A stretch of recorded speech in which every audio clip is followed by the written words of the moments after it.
Welcome into City of Angels, Conversations That Heal LA. This is a show where we talk all things spirituality, metaphysics, and personal growth. I'm Stefan Lovegrove. And my name is Suzanne Quast, and I hope y'all are ready because we have a self-made millionaire, ladies. She is a business coach for women entrepreneurs. She's a money-making manifester and a spiritual guru. Who would have thought spirituality and business can mix? Thank you for being here, Amanda. Thank you for having me. And my first thought is, how can they not mix? Which is what I love. Yeah, I don't know how to do one without the other fully. Yeah. Well, we have so many viewer questions, which thank you all for all of your questions. And we have so much to talk to Amanda about. Literally, as you would say, all the things.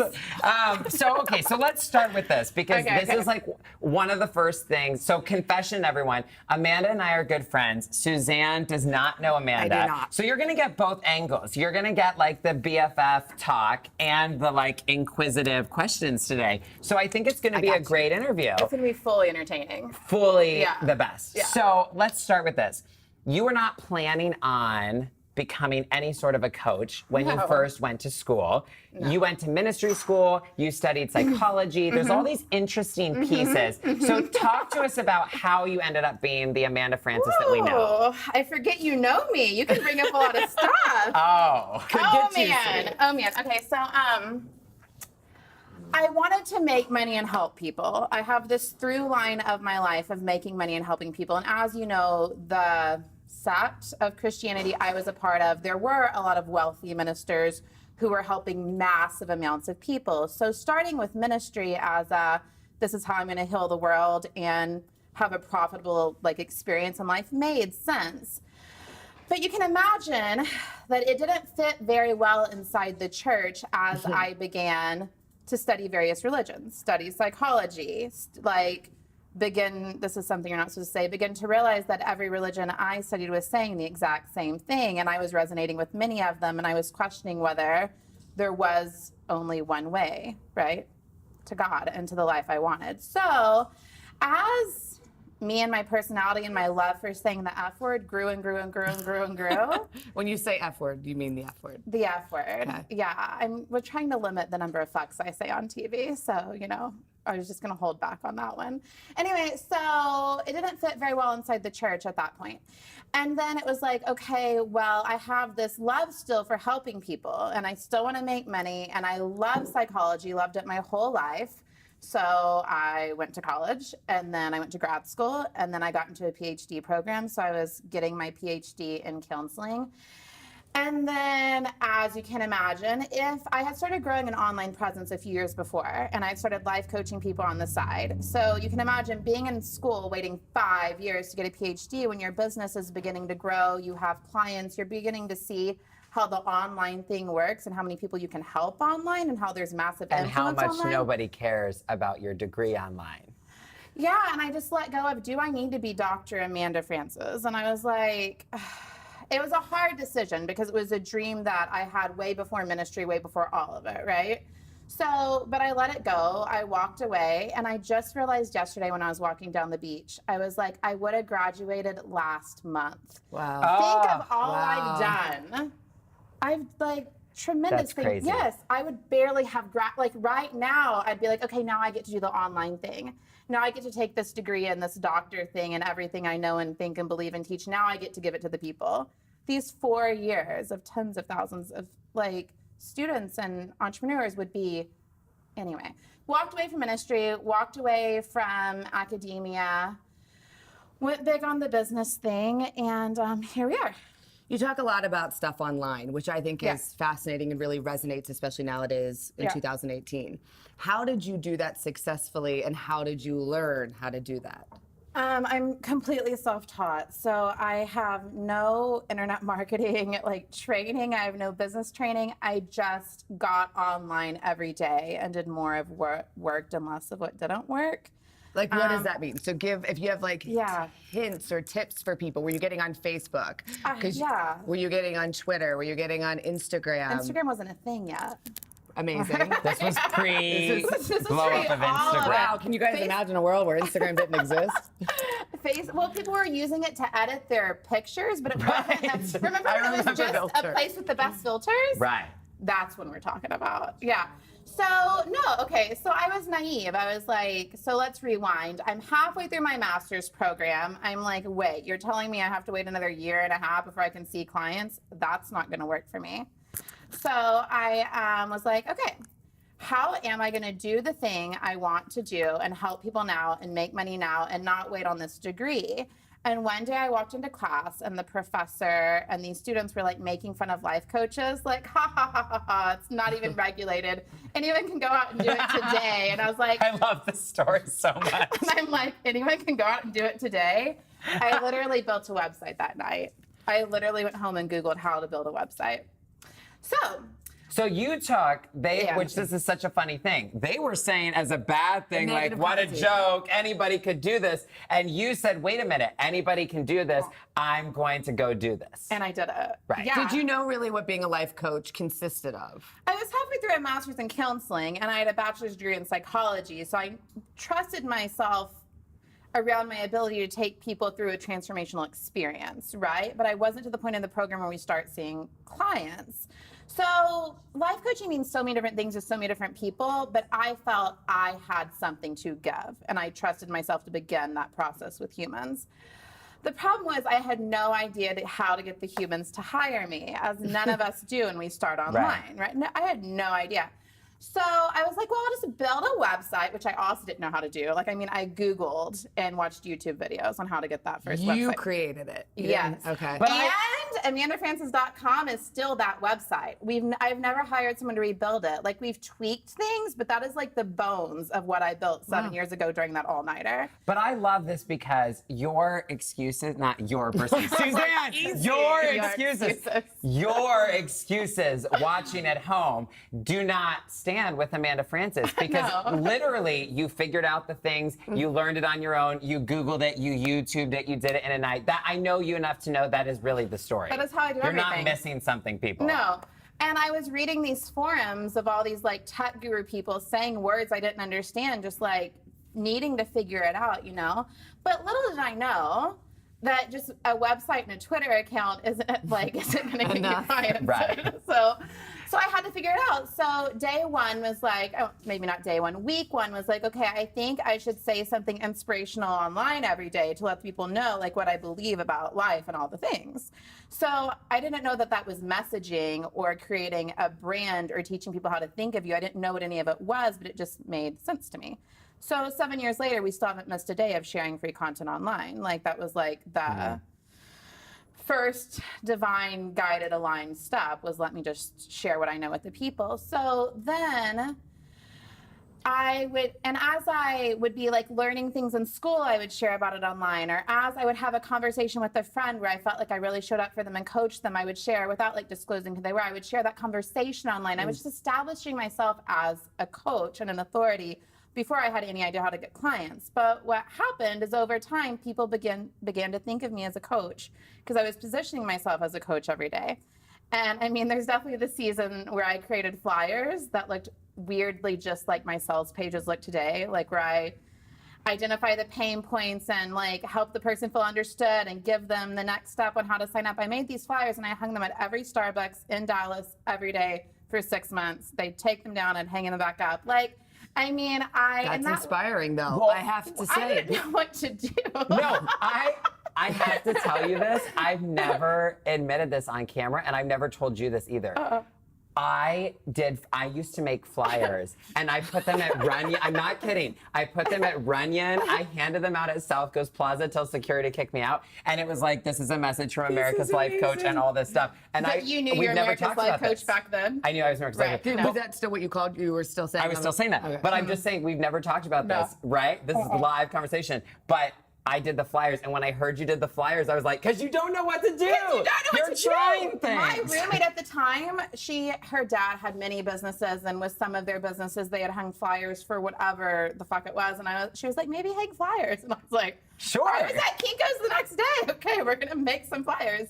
I could find the journal page where like I designed the first flyer. You know what I mean? Like I remember sitting in a coffee shop making the flyer, going to the getting on my laptop, and going to Kinko's or FedEx or whatever it was and printing them out. So you made the flyers, but did you get any clients from them? Yes, but this is the most important thing, because if people online watching right now create flyers, they're going to miss the actual point. Correct. Agreed. So there became a point energetically where in my body and my mind and my system and my being, I felt ready for clients. I was like, the time is now. I'm going to help people. I'm calling them in. I feel them coming in. Like I sense them. They're ready. I'm ready. These are the people. And some of those people came from the flyers, and some of those people came from watching me on my Facebook personal page. I remember I decided it was time for 7 clients by the end of January or whatever it was. And I did have 7 clients by the end of January.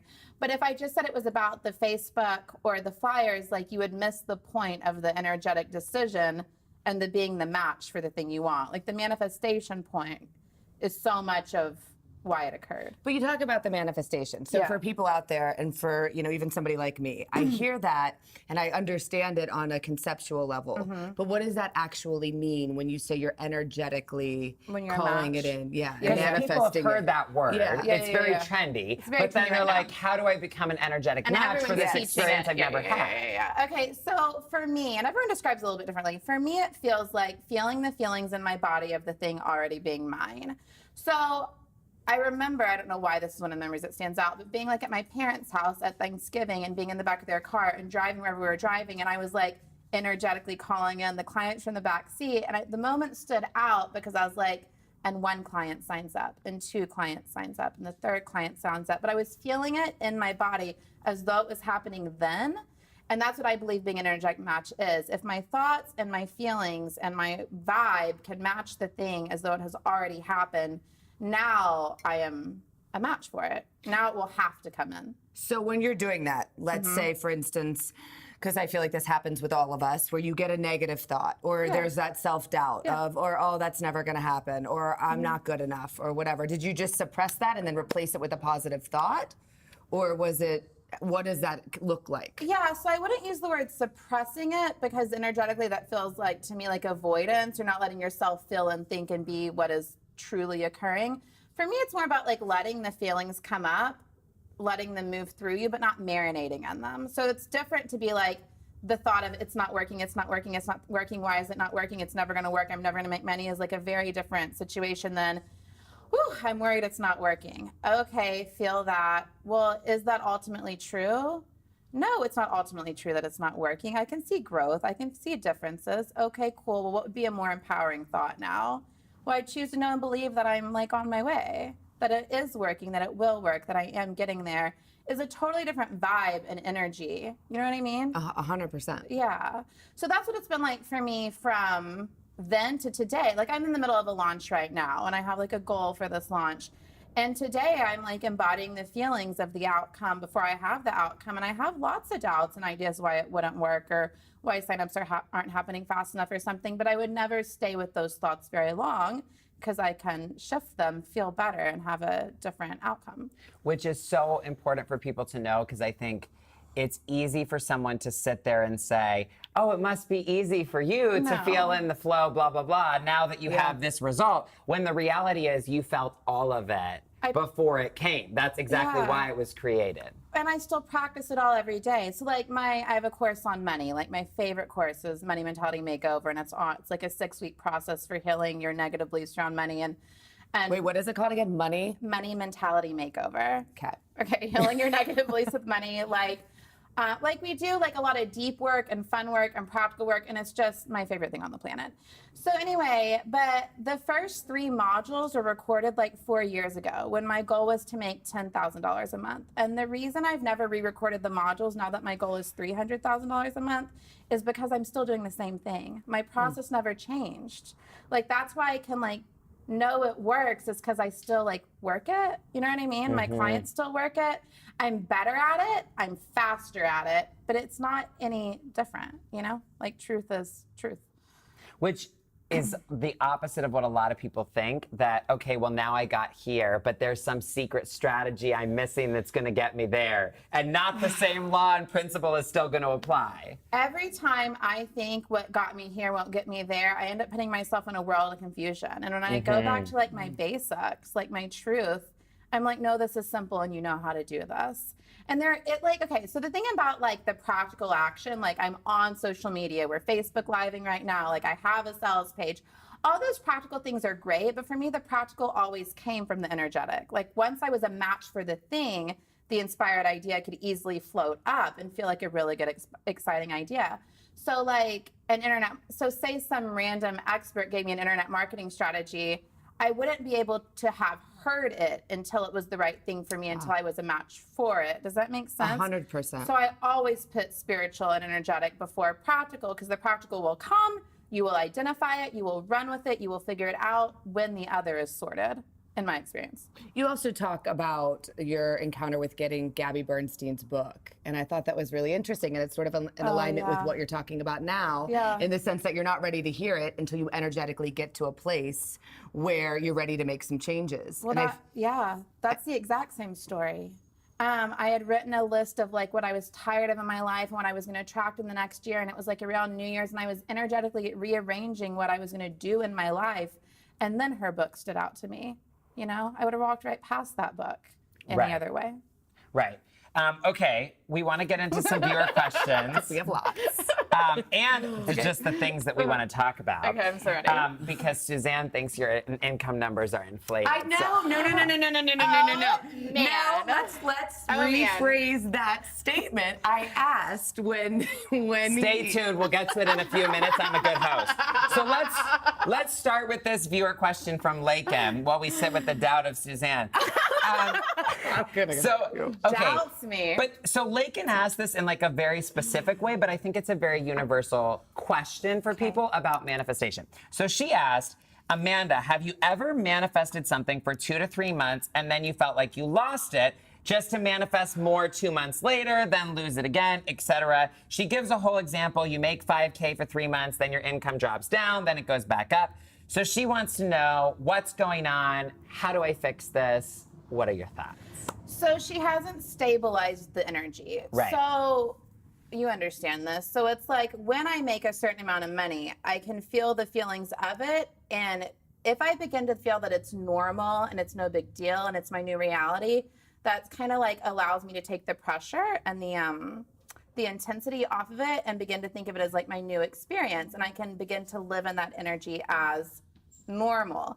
But if I begin to think like I did it, will I be able to do it again? Like, or if you don't really want it, you don't believe you can have it, you don't feel worthy of it, you feel something bad's going to happen if you continue to make that amount of money. Tax, you don't want to pay those kind of taxes, your family's going to want it. If you have a lot of like any duplicity in your energy, you will decide you don't want to make it anymore. So it's kind of like two things. Do you still fully want it? And are you allowing it to be the normal, natural, obvious part of how your life now gets to go? Does that make sense? Did you all just listen to that 1 minute? Because you could replay it 6 times and some of you could heal your life. We'll move on. I love you. That's all. Some of you can heal your life. Address it? We're going to address what Stefan pointed address out. it. She talks, and if any of you guys go look at her stuff, go look at her online, but you're very, very open about how much you make and how much you make a month and how much you make on your seminars. And one of the things that I asked Stefan beforehand, I said, because online, a lot of people's numbers are inflated. So I was curious. I was like, are her numbers inflated? Which I'm giving her crap for, but I said she would love to talk about this. Yeah. So let's bring it up.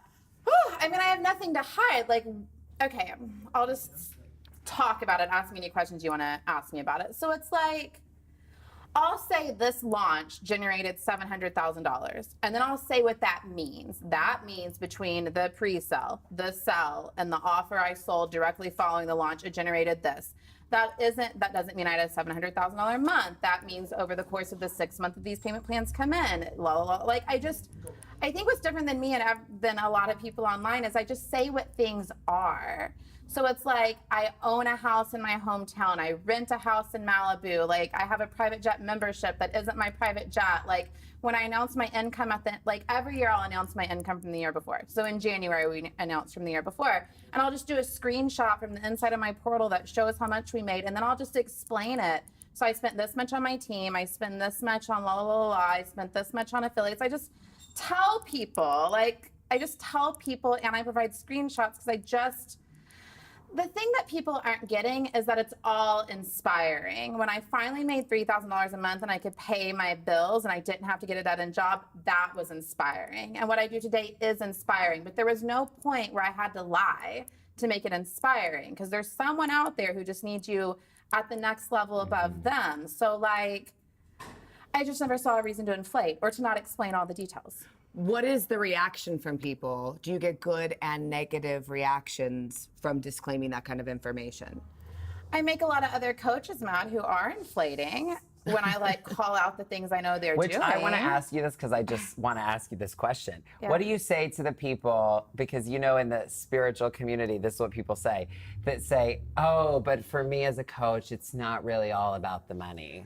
What do you say? Fuck you. Okay, like, money is not just money. Money is not just money. Money is the number of people you help. That's your level of influence. Money is, one great thing of money is it helps you measure the growth of your business. Like, of course it's not everything, but like, I cannot think of an area of life that it didn't make easier. Like pretending like you don't want it or that you're above it is so ridiculous. It's where you live and it's what you drive and it's how you help people. And like, who couldn't, help a family member pay for a divorce or a home or, you know what I mean? We all have things that we could help people with that money would allow us to do more good in the world. So it's bullshit. It drives me crazy. So you're saying the more money you have equals not just a better lifestyle, but also really the amount of people you've then helped. And that's a beautiful thing. It's and a resource, yes. It's a resource. Because it's that I identify with. Yeah, that's it's a beautiful opportunity, it's options, it's freedom. You know what I mean? It's like, it's my ability to do things in more ways as I choose and as I desire. I mean, how could it ever be bad? And something that my clients will admit after the fact, though they may not have said it up front, is like the income and the impact do go together. So I don't know anyone who is impacting at the fullest level they want to be and the income sucks. Do you know what I mean? Totally. Usually if the income sucks, the impact isn't where they want it to be either, right? And so I think those two things go together. Let's talk about when they called you the Regina George of coaching. Wait, we have to tell our viewers what you're talking about because I'm talking about when they called her the Regina George of coaching. I love that you're bringing this up. Me and Stefan went to Taylor Swift together, and she did her whole like rebrand with Reputation, and he was like, "You did it first." Because Taylor was like, "They called me a snake. You wanted snakes, bitches? Here they are." And so I said to Amanda, "You did this first when they said they called her the Regina." So okay, He goes, we need a little backstory. You're the original, Amanda. We all know. AF is the original. So We what need to- happened? yeah. Tell us the story in a format. Okay, I have a Facebook group, a free Facebook group, where since the beginning of time, since I started the group, I don't know, 3 years ago or something, people were fully allowed and encouraged to promote their work, promote their services, just share. And over time, weird things began to happen where I felt like people were being predators. There would be brand new baby coaches and people would be like inboxing them stuff like, if you don't hire me, you're never going to make it, and stuff I just don't stand for. Yeah. Oh, wow. Like just selling and marketing in ways that I was even saying, hey, if you see people in this group that need your services, like, let's do it like this. Here's how to give value. Here's how to attract people. Like, I mean, I was like calling it out and removing people, but just keeping it open for years. And then one day I was sick of it. It's a 30,000 person group now. It maybe was at like 22 or 18. I don't remember. This was like maybe in September. And one day it made me really, really mad. And I got in the group and I was like, listen, this is my group. This is my space. I let you post here. Many of you built your entire career off this group, and I didn't have to let you do that. And I can take it away from you at any moment. And I said some things that were kind of like that. And people didn't like that. They didn't find that delightful or charming. So what did they then write you and say? So there was like a small group of women. I'm trying to think how to like explain this fast. So there was one woman who was an affiliate for my programs, meaning she sold as someone who was a graduate of the program, she would sell the programs. And I was a day late paying the affiliates that month because, as I told them a week before, my person who makes the payments was at a conference. It'd be one day late. So she gets on Facebook and she's like, when many coaches don't have true integrity with money because they pay their affiliates one day late. And when in their Facebook groups, they alienate people. And she's going on and on and on about me because I had made her mad. So in that little, on her first personal page, like the 30 people I had ever made mad in my career, like the people. They all found each other. Yeah, the people who sign up for the course, do it all 7 times, wait 1 year, and then ask for a refund. Like those people, the people I couldn't work with over the years, which haven't been many, all realized the post was about me and were like, she's the mean girl of coaching. It's all a facade. She's just a Regina George in sheep's clothing. It's not about love and life. Which I just love that they said this, by the way. I don't ask the question to be like an expose. It's actually one of my favorite Amanda Frances stories ever. So But it's amazing because of what you did with it. Yeah, so first I had to be sad for a day or two. Sure. Because it's Of like, course. I was trying to protect the people in my group and I wasn't making it different than it was. It was bad. I was calling it as bad and I was stopping it. I was changing the rules of the group. It was like mama bear vibe. Like, what was I supposed to do? So first I grieved it. Like I was sad for maybe a day and a half, like not a super long time. And a mentor of mine was like, you will send them all thank you notes by the time you're done with this. And I was like, you're right. And my prayer kept being, help me use this for good. Like, help me use this for good. I will use this for good. So I had this solid intention that I would turn it around. But I didn't really know what that meant. And then just like all of my courses and offers, it just like bubbled up in me one day. Well, my business manager called me the Queen of Hearts. She was like, I don't remember why. Like there was all this controversy online. It was getting worse and worse. She's like, oh, you Queen of Hearts. I was like, that's the name of my new course. So I created a course and it was called Queen of Hearts, Grow Your Biz, Share Your Soul, Take No Shit with Amanda Frances. And the first line says, they called me the Regina George of Coaching. It was the moment everyone dreads, and then I don't remember what I said, like I knew my heart was right, I knew la la la la la, I asked to use it all for good. And then that was one of my favorite courses I've ever done.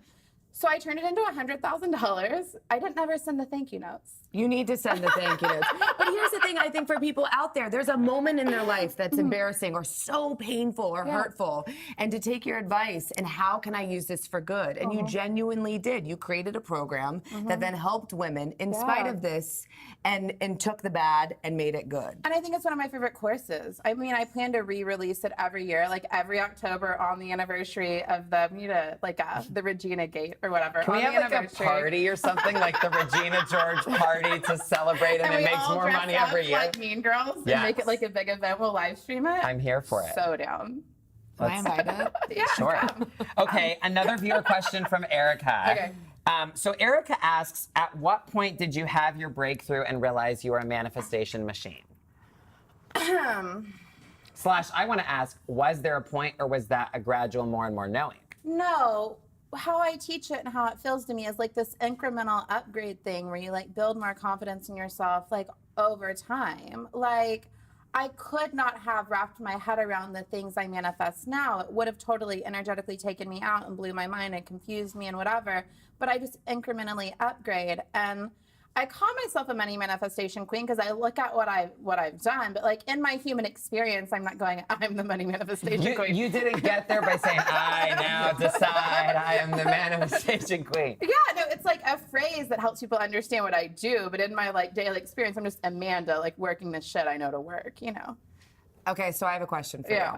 you. Speaking of, you said, my name's Amanda. But I saw a post where you said, my name is not really Amanda Frances. And as I wrote on the paper, what? I lived for Suzanne's questions. I was like, I need these questions because I know Amanda too well. I need to know what you want to ask. Yeah. Okay, so talk about that. Yeah, so how did this persona happen? And what is your real name? My name is Amanda Frances McKinney. Okay. Real full legal name. So I like the name McKinney. It's like my family name. There's no problems with it. I like legally having the same name as the people I'm related to. Like it's fine. But my business was growing and I owned AmandaFMcKinney.org. Like, I mean, that, like, you know, there was nothing about Amanda Frances McKinney or Amanda F. McKinney that was really working for me online. And I don't think everyone has to change their name, but there was something that happened. I was actually at my parents' house for Thanksgiving the next year, interestingly enough. But I remember being on that couch and being like, what is the name? Like, what is the domain name? Like, what is the brand? Like, where am I going here? And AmandaFrancis.com flashed through my mind, and I looked it up on GoDaddy, and it was available. So I bought it for $7, and here we are. But like the reason that I eventually dropped my last name completely and stopped using it is because I began to identify with Amanda Francis, like as the real me. So I have a course on branding, and in my branding course, I'm like, it's the me I was always going to be. It's the me that is deep inside. It is the true me. It's the real me. It's not really a persona. It's just like the unleashed me that I wasn't always allowing myself to be. So it's completely real. It's completely based on truth. But it wasn't always the way I lived, you know? How, you mentioned courses. How many courses do you have available for people? A lot. Like maybe six like full blown, like 6-week course kind of vibes. And then a handful of like video training bundles that are like lower priced, maybe like 7 of those, and then lots of like $7 offers and $47 offers and tons of free like YouTube things and Facebook things. I mean, I have stuff kind of everywhere. All the things. All the things. As you would all say. The time. Oh, does that count? I mean, I have a membership program, all the things. All the things. I have a lot of things. There's a lot of things. That's a lot. I want to talk about this because this is like very recent, at least for me to hear you talk about this is very recent. I heard you the other day talking about not doing anything as a means to an end, and I thought this was so good. I don't even remember who I learned this from, but like, I think one of the first energy principles I ever learned is the means creates the end. So if you're doing some means that you hate, you're creating that. You're creating a situation you hate. I've Right. never heard it that way. But I want to hear, where did you get this? Because it's like easier to agree to and be like, oh, amen, that's good, than to actually live it out. But Yeah. How did this come to you? How did you live into, I'm not going to do something that's just a means to an end? I realized that my whole life was a means to an end. So, I mean, I had done so many things for my entire existence. I made grades to go to college. I went to Bible school to eventually transfer the credits to a real school. So, like, I mean, I just was always doing the thing that was supposed to lead to the thing. And the day I quit the PhD program, like, I wrote this post that was like, hey, life experiment. I'm only going to do what I want to do. Because, and you can imagine coming from like a religious kind of background, there was no question of what is your desire? What do you want? It was like the call or like the obedience was things that we hated. Like the overall understanding was that like to follow God's will, you're gonna have to do a lot of things you don't like. And I was like, what if that's not true? What if God's will and mine are the same? What if my desires are from the divine? What if God literally gives me the desires of my heart? And it felt so true and it felt so real and it felt so right. So my life since then has been an experiment of there is no means to an end. Just go ahead and do the thing you want to do right now and skip all the steps. They're usually made up. And nobody skips more steps than you. I skip a lot of steps. Nobody. But again, that's inspiring. Because I know, I was like, another soundbite. Watch it 6 times. I'm giving people instructions. I'm like, rewind. And one of the rewind. things you also talk about is that it's easy. And that's a part of the process. It's an easy process. But I think for somebody like me, everything's kind of been difficult in my life. And this isn't a pity party. That's just, that was the belief system I had, that everything's hard. So then therefore I inadvertently, energetically attracted things that were hard so I could then overcome them. Well, and it's like our badge of honor. It's like, if we make it hard, now we've earned it, now we deserve it, now we get to enjoy it, I think is the real problem. We don't just think we're good enough for good things from the beginning. We think that like, if it's easy, then it didn't work. I think it's a self-worth issue more than anything. But it's not, okay. When I say it gets to be easy, I mean like in my daily life, in my daily experience, I'm looking for an easier path. I'm looking for a more fluid, flowy, fun, graceful path full of ease. That's always like my orientation. But I'm willing to do the work. You know what I mean? I'm willing to do whatever it takes, but I never do work for the sake of work. You know what I mean? Like checking boxes because someone says this is how you grow a business, like stuff like that, I have no interest in. You know what I mean? But if you start from the assumption that it gets to be easy, the work is much easier than people think. Well, you're doing in work many you ways. love. You're doing Right. work you want to do, and you're doing. If it's not a means to an end, and it's actually what you want to be doing from the beginning, then the hardness doesn't seem nearly as hard, and you want it bad enough. if it's the thing you actually want to do, you know? And you're not afraid to put in the work. Because you want it. I have one more question before we do our rapid fire. Okay. Oh, there's rapid fire? There's Oh, rapid man, fire. so much is occurring. Okay, so let's talk power of decision. Okay. Because I don't know why, I don't know, there's many live streams in which you talked about this, so I don't know what inspired you to write this question, but I was like, we need to ask her about it. Yes. Because you talk about you really can decide something new, no matter how long it's been this way, no matter how, from your childhood, the belief systems. Yeah. Talk someone through, it could be relationship thing, money thing, business thing, spiritual thing. Talk someone through what the process is of deciding something new that they want to create in their life. So this always confuses people, but I've had 3 clients get the word decide tattoo on them after working with me. So apparently, like, Eventually it clicks. when they get it, they get it. So it's like deciding is the moment that I energetically know it is done. Deciding is the moment that I lock it in. Like I've explained it in my mastermind before, as it feels like this and done, like and I am deciding and I am locking it in and I'm not fucking with it anymore. Like it is done, it has occurred. I am now deciding what the outcome gets to be. Like that's the thing. But when you don't have any practice deciding a new thing, it's not just like a and done. But it's like my whole manifestation process that I've worked for all of these years could be summed up into now I'm going to decide I get to have something different. But on any day of the week, given the subject and giving the limiting beliefs and the false perceptions around why I can't have the thing, my process of deciding could involve journal entries and praying and meditating and asking for guidance and asking for help and being willing to see things differently.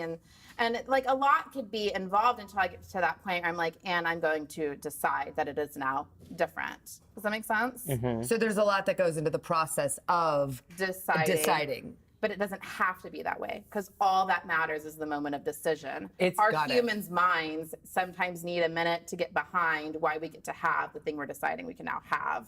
But nothing actually matters in the moment you decide. Right, and don't you feel, however long it took and whatever it required, once you've decided, you just know.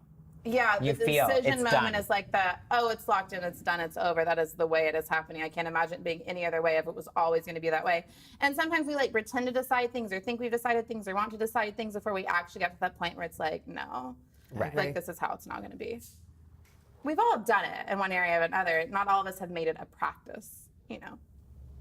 I always say everybody has a bar somewhere, right? Like I literally, this is kind of crude to some people, but I'm like, what is your bar? Is it you're gonna have a roof over your head? Totally. Is it you're gonna have a warm place to sleep? Is it you're gonna have 2 meals a day? Is it like everybody has a bar somewhere? And so the question is, how can you raise that bar so you're deciding something else? That's all it is. Yeah. You have something you're clear on. You have something you're not gonna go beneath. Totally. In Money Mentality Makeover, I call it your energetic minimum. Right. And so for all these years of working with women through that course, because I love this story, the first year 4 people signed up, and this past year 450 people signed up. Like I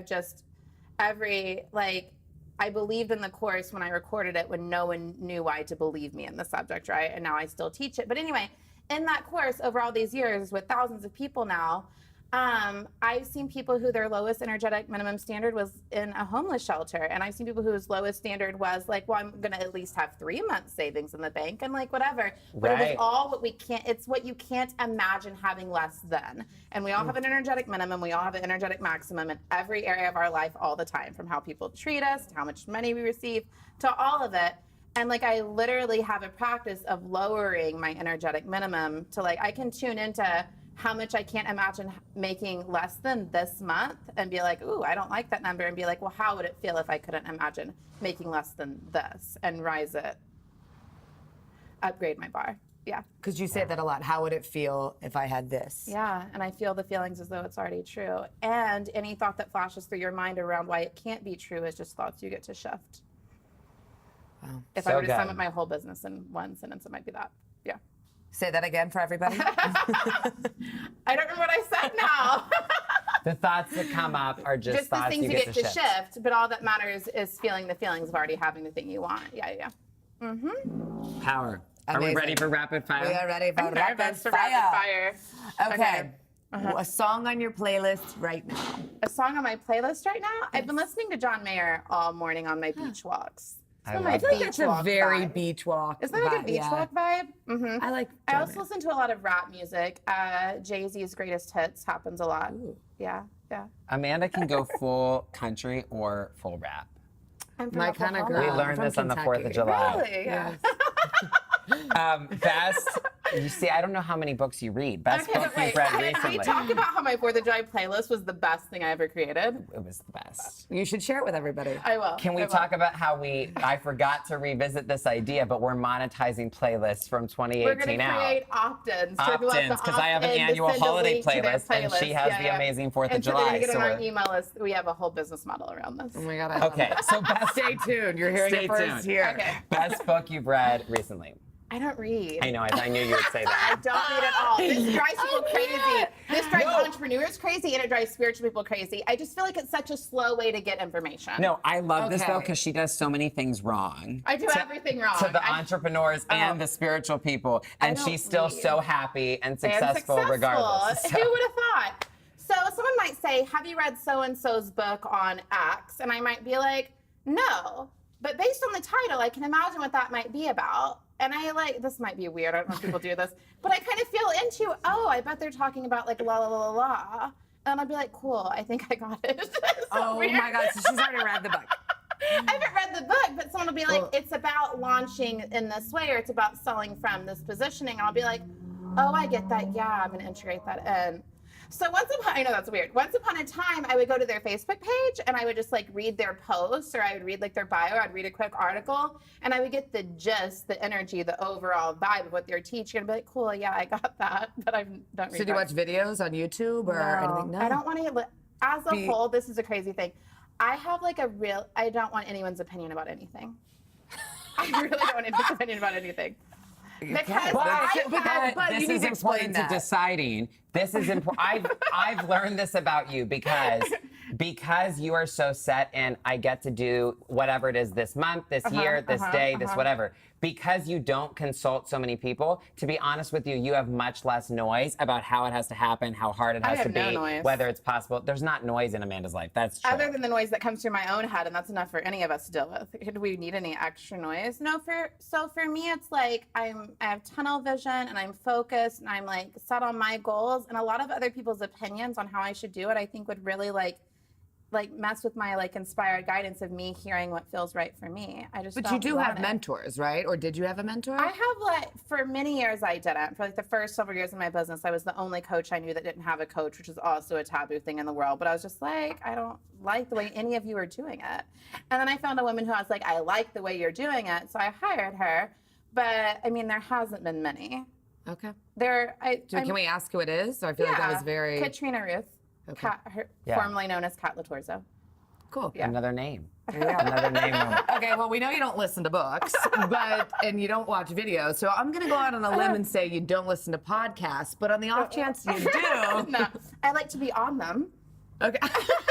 That is the most Amanda answer I've ever heard. Okay, on a non-content consuming question, favorite hangout spot in LA? I always feel like I don't want to answer these Because they'll find you there? Okay, don't answer. Okay. No, I mean, everyone knows because I put it on Instagram every single day. I go to Nobu and Malibu a lot. You do. There's a lot of Nobu in my life, so that might be my Nobu's favorite great. hangout. Yeah. That's amazing. Yeah. Okay, what is the thing that you're most proud of?